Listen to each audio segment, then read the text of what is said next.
So the NPID audit is an audit of all of the women in England, Wales and the Isle of Man who have diabetes and who become pregnant. So that's around about 3,500 women or more per year with type 1 and type 2 diabetes. It's been running now continuously for 4 years, so we've been able to produce data every year. We're confident that that data is now stable in the sense that almost all services are contributing and almost all women are included, and that becomes a very powerful tool for telling us whether the processes and the outcomes of pregnancy are what we'd like them to be.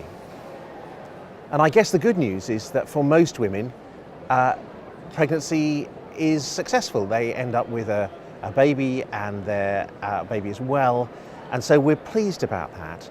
But there's lots and lots of room for improvement still. There's lots of things that we could be doing much better. So the first thing to say is that most women with diabetes have healthy, normal babies. But there are areas that we know would benefit from further improvement, and one of those will be highlighted today in the symposium is getting more women ready for pregnancy.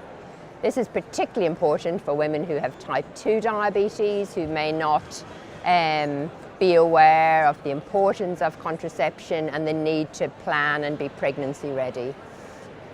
Another area for improvement is to improve the blood sugar control, both of women with type 1 and type 2 diabetes. And our hope really is that some of the new technologies around glucose monitoring and insulin pumps will help more women get better and more consistent glucose control across all clinics in the NHS.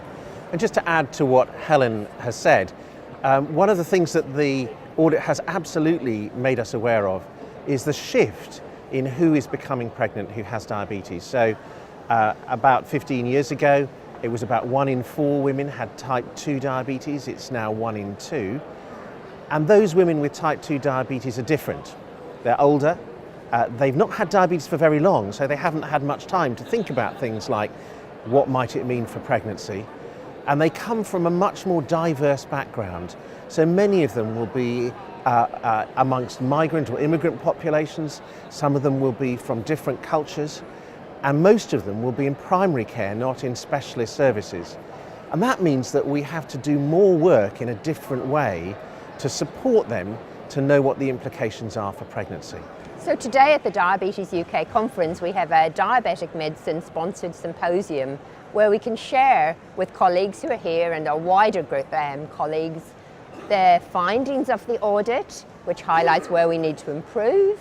We will have a speaker coming up with new suggestions to encourage more women to be ready for pregnancy.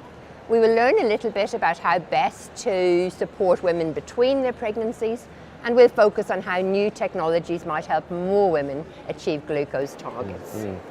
And that's going to be written up in diabetic medicine. It has been written up in diabetic medicine. So for those people who haven't been able to make it to the conference and can't get to that symposium, there's an opportunity to see all of that in the journal.